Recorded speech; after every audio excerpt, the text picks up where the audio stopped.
Welcome to Hearts and Minds, a podcast that will help you to discover the extraordinary in your everyday life. Whether it's in your work, relationships, or your spiritual life, we discuss topics of faith and life in a way to suit the unspiritual and devout alike. When you hear the word prayer, many ideas might come to mind. You might be someone who prays when you are desperate, when there's nothing else has worked. Or maybe prayer is something you do as you did as a child in the morning and the evening. Or maybe, like many people, you only think prayer works for those who have a strong faith and who are holy, because God, after all, must listen to them. Well, today on our guest podcast, our guest, Jonna Schuster, is going to talk to us about the topic of prayer. Not something for the privileged few, but for everyone, and how to pray so that prayer makes a difference to you. In other words, to pray so you actually hear God's voice, believe it or not. There's nothing weird about it. You'll hear more. In fact, she has written a book on prayer, and she's passionate about reaching those who want to experience God more in their lives and may feel they have outgrown their spiritual environment. As an adult, you need more. So Jonna has a degree in moral theology and graphic design. She's married to Jim, and together they founded Catholic Revival Ministries as a wonderful organisation. Well, you're very welcome, Jonna, to join us today on our podcast. So thank you for joining us. To start with, Jonna, can you tell us a little bit about yourself? It's fascinating what you're doing and how you got here. Oh, thank you so much. And thank you for having me. Yes. Well, I grew up Catholic. I actually fit the description of everything you just shared about what prayer looked like. That was me in a nutshell growing up. And then when I got to college, in my college years, I actually studying graphic design at the time, which I also loved. But I felt like pursued graduate studies in theology, and I still have a deep love for graphic design. Being an artist and a creative person is very much a part of who I am. Wonderful. So, Jonna, before we dig into our questions, in my intro, I referred to how people have different attitudes and experiences of prayer, some negative and some positive. Can you convince the maybe more skeptical listeners out there? You know, you obviously have somebody who have a deep faith and all of that. For those who haven't had that experience and are just a little bit nervous about it, Yes. how can why pray?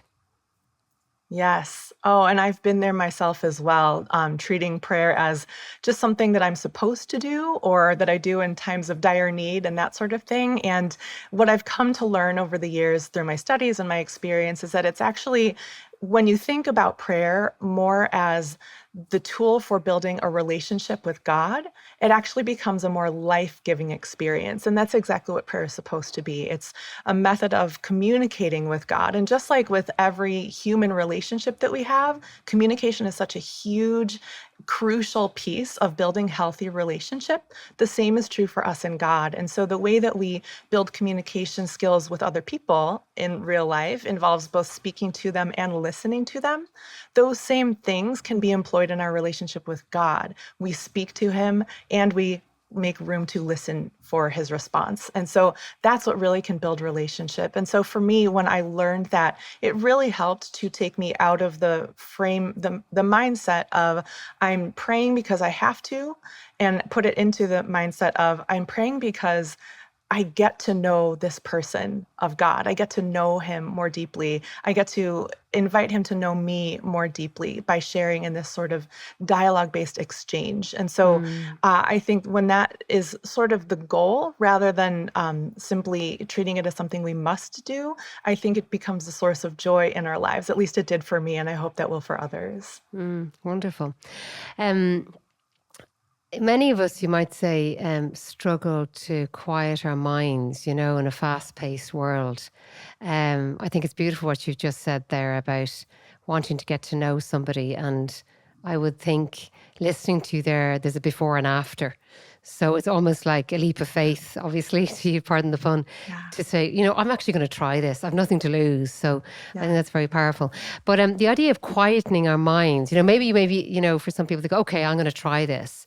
But the idea of quietening their mind, particularly as women, can seem a bit scary. First of all, what am I going to hear? Number two, Yeah. and then it might even seem impossible. We can hardly focus our brains on what we need to do. It's like a traffic jam, a to-do list with randomthoughts.com or distractions. So can you talk us a little bit about, how can we sort of start being able to listen, or, Yeah. how, that God maybe isn't speaking to us like in a weird way, like voices, as if we're some sort of, we're gone insane. Sorry now to use that, but I think those are some of the prejudices out there. Yeah. Yes. And I take great comfort in remembering the fact that God knows exactly the conditions that we are living in right now. He knows exactly what we're up against and how many things we have to juggle, how many people in our lives need our attention, how many other priorities we have, and that we are doing our best. And so, one piece of wisdom that I love to remember is actually from St. Thomas Aquinas, who says that whatever we receive is received in the mode of the receiver. And so when God does speak to us, he will speak in a manner that we are capable of comprehending, capable of understanding. And so it brings me consolation, and I hope it brings listeners consolation to know that God wants to find a way for us to receive what he has to offer to us in that relationship, in that conversation. And so I find that especially in seasons of life where things are particularly noisy or distracting or just demanding, one technique, I suppose you could say, is to almost, well, number one, become aware of the ways through which God may be speaking to you. And I would say that oftentimes it's much more broad than we are probably anticipating it to be. And I'll explain that a little bit further.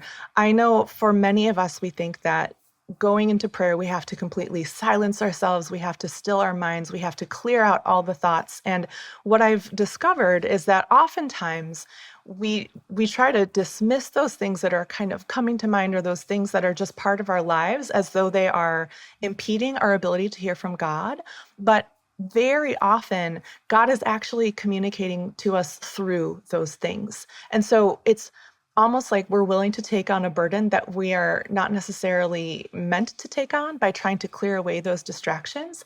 I would instead propose that if we were to learn how to listen for God, he might actually be speaking to us through those things that we think are distractions. And so, if you'd like, I can share a little bit from my book on the ways through which God can speak. I think sometimes it helps to just hear some categories to put on the radar of what would it look like if God were to speak to me. So from my book, the categories that I like to describe this in, and these aren't, pieces of theology, or this is simply through my own observation over the years that God tends to speak in these ways. He can speak to us through internal means and external means. So internally, he can speak to us through our imagination, things that come to mind, our thoughts, words that pop into our head, images that pop into our head. He can also speak externally through those things, through the visual components of our environment, such as things that we might see in nature that grab our attention and spark something in our hearts, or something, a statement or a phrase that someone says to us, whether it's a friend who says something very poignant that really stirs something in us, or perhaps we're watching a movie and there's a line from a character in the movie that really just ignites something in us, or just grabs our attention and becomes sort of the catalyst for further thought or reflection or rumination.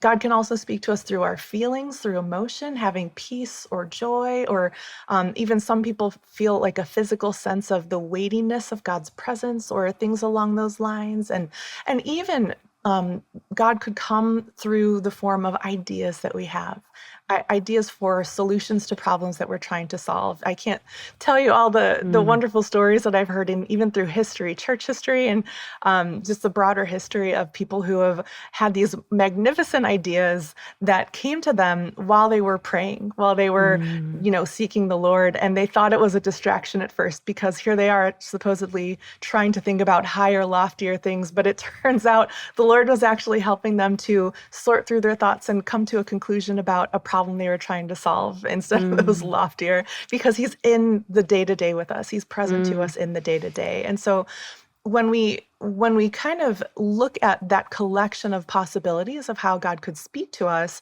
that starts to shape things a little bit differently when we think about listening prayer, because it doesn't restrict us to simply sitting down in the quiet solitude of our rooms where we shove out everything else and say, this is my time for Jesus, and this is all it is.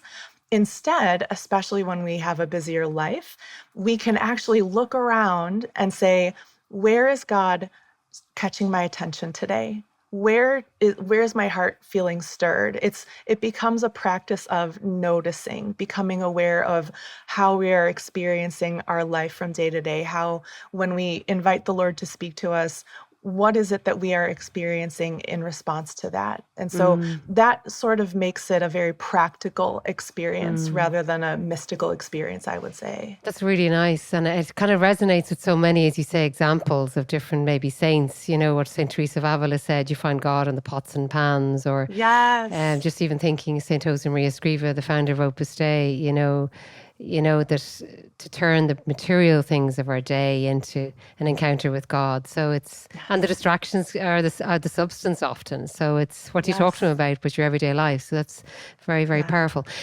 What are the simple, practical, ways in which women can integrate those moments, of reflection or deep listening into their daily routines? Yeah. Jonna. I would say if you're at a season of your life where you have 5 to 10 minutes a day to spare, take advantage of that and build that little quiet space with Jesus where you're just sitting and inviting him to speak to you. And inviting him to speak looks simply like asking him a question and then pausing to become aware of what it is you're experiencing. And so if you have 5 to 10 minutes of silence and solitude, which is a luxury, I would say start there. If you don't, you can still ask the Lord questions along those lines, like, Jesus, how would you like to encourage me today?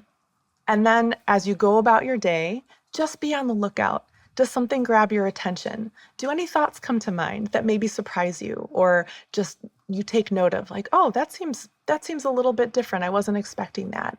And so if you think of it as, I'm entering into a day in which I'm going to be having a conversation with my friend, Jesus, with my friend, you naturally would have a back and forth. So start by asking him a question. As you go about your day, listen for a response by paying attention to what is igniting something in your heart, what is coming to mind. Once if you recognize that happening to you, ask a follow-up question about it. Oh, Jesus, I feel my heart moved by that magnificent scene in the storefront there, that beautifully designed, as a designer, this happens to me, that beautifully designed storefront. I feel my heart just coming alive. Jesus, what is it that you're trying to say to me through that? What would you like to say to encourage me? What would you like me to do with this joy that you've given me? Asking those sorts of follow-up questions that cultivate a dialogue. And then again, listen, respond. So that's sort of the lifestyle pattern that I would encourage women to embrace if they especially have the sorts of lives that don't afford, much time in a chapel or praying in solitude. It's most certainly something that God can encounter you in the midst of your circumstances. Super. And Jonna, just that idea mention of, the naturalness with which he shows up, it kind of reminds me a bit like the gospel. You get the sense that Jesus in the gospel was somebody who was terribly approachable. Obviously he he could converse very freely on a lot of things, and children and old people and young women and married women, etc. A lot of women actually found it very easy to approach him. So I think we've done him a great disservice by turning him into something very formal and finger wagging, which of course is very far from the truth. Moving on, I suppose, to that thing of, say, self-doubt, listening to you, you exude passion for this. You've obviously, experience, have a great prayer life, etc. But for women, we often don't trust we can pray or have a personal relationship with God. Or, when we hear about the idea of God speaking to us, maybe we think, well, we're going to hear voices and that's weird, which is not what you're saying. But what maybe is it more is what I'm picking up from you is that, you know, that inspiration or that God talking to us is about, could lead to a change in attitude or resolving a problem. Learning to listen to that intuition, which is obviously, we know when it's good and it's bad. You know, if it's bad Yeah. intuition, it's a case of you should just go and, you know, get angry with that person. When it's good intuition, there's a peace about it. You know, we feel a peace in our Yeah. souls. So can you Yeah. talk to us a little bit about how we can overcome that self-doubt? Yes. I would say, oh, I feel like the answer to that question is the same answer to the question if someone were to say, Jonna, how can I build up my faith? And I am a firm believer that we build our faith by witnessing God come through for us over and over as faithful, one who is faithful, because it's a process of building trust in Him. And so He wants to demonstrate to us that He is the sort of God who does come through, show up, speak, love us over and over and over. And so the route forward that I have found fruitful for myself and for others in building that sort of confidence in hearing from God is to simply practice and build a history with Him. Because what happens over time is that as you are in the beginning stages of learning to hear God's voice for yourself, you have to sort of embrace the disposition of a learner. You know, as a learner, you're going to make mistakes, you're going to get it wrong, you're going to maybe think you heard God and it actually wasn't, or you think that it was just yourself, that you were, you know, your own cognition bringing thoughts to mind, but it was actually God speaking to you. And so there's a little bit of give and trying to sort through at the beginning. But as you continue forward, what's going to happen is over time, you're going to start to notice patterns of how God tends to show up for you. Like, for me, it's gotten to the way that it kind of demonstrates itself for me is that when I do feel like God is speaking to me, I feel an inner sense of weightiness to whatever it is that I have experienced, whether that's some like a scene in a movie or even just sitting alone in my room where I just am not doing anything particular, but I just sense His presence with a weightiness. It's sort of His calling card. Now, that's not necessarily going to be the calling card He leaves for everybody, but what I learned was that over time, that became an identifier for me to confirm that what I was experiencing was the Lord. So, what will likely happen for people who are listening for God's voice is that they're going to notice, hey, every time that I have an experience of encountering the presence of Jesus, or I sense that He's spoken to me, it's accompanied by such and such, or it comes in the form of such and such.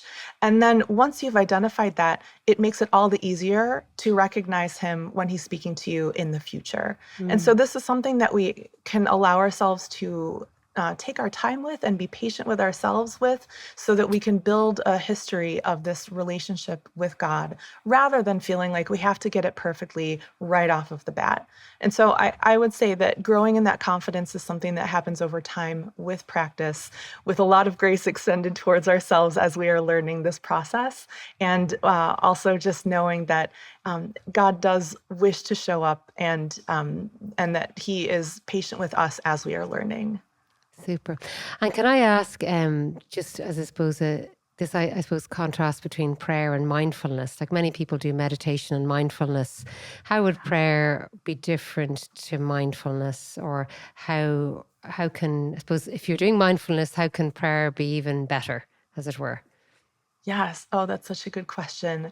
I know that the word mindfulness in many communities can be a sort of controversial word, because it indicates some kind of, spirituality that isn't, conducive with Christianity or Catholicism. But if we take it at face value, mindfulness is simply cultivating an awareness of what you are experiencing. And I would say if we were to work with that as our definition, listening prayer actually does incorporate quite a bit of mindfulness. You have to become aware of what you are experiencing as you are listening in order to identify whether you've heard from God or not. And then after you've become aware of it, there's a step of discerning. How can I determine whether or not that was from God? But our first step has to be mindfulness. And so I would say that there's a shared kind of quality to that, to listening prayer and the practice of mindfulness. But where, as you said, prayer kind of takes it to the next level is that's not where we stop. that's not where we're not just aiming for a sense of awareness of what's going on. We're not aiming just simply chasing a sense of peace. We're actually chasing, if we're going to chase anything, we're chasing a relationship. We're chasing a person, the person of God. And so really the objective and the goal of listening prayer is to build that intimacy with God, with Jesus. And so that is distinct from other sorts of spiritual practices, and that as Catholics, as Christians, we do have a God who is personal. He is a person. And so we relate to him as a person. And so that kind of shapes the way that we engage with these certain techniques of how to listen in prayer and how to become aware or mindful of what we're experiencing, because the overall goal is to connect with him as a person and build that intimacy and relationship. And just to finish, there's a very nice idea you have, and I think it'd be a nice one to finish this podcast with, that we should expect God to show up in when we pray. Tell us about that. Yes. Yes, absolutely. I find that oftentimes the very first act of faith that we can make when we are choosing to engage in deeper prayer or listening prayer is to simply choose to be expectant that God will show up when we seek him, that he is a generous God, that he wants to be there for us. He wants us to experience his presence and his love. And so that's basically a heart posture of faith, to show up expectant and allowing ourselves to be surprised by the Lord, for, allow ourselves to be open to the ways through which he might choose to catch our attention, capture our hearts, speak into our thoughts or our emotions, or whatever it is that he chooses to do in that moment, that we enter in with an openness, a readiness, an expectancy. And that's essentially like a landing pad for the Holy Spirit to show up. It's like, here, Lord, I am creating this wonderful place for you to come and land, to come and show up. And so it's almost like the invitation that we pose to him by bringing expectancy. Wonderful. And I suppose as you framed it, it's in the context of a best relationship. Think of a best friend or your significant other. You only expect good from them. Super. Yes. Well, look, I just want to thank you, Jonna, for giving your time to us this evening and sharing these wonderful thoughts on prayer. Those of our listeners, all of you listening out there, this is the first in a podcast with Jonna, so we're hoping to hear from her again sometime during the summertime when we're all relaxed and ready to hear more. And again, to say to our listeners, please do send us feedback, questions, and even suggestions of future topics, because we find that really helpful. And we will include in our show notes a link to Jonna's and Jim's website and her podcast, so you can follow up if you choose to do so. Thank you again, Jonna.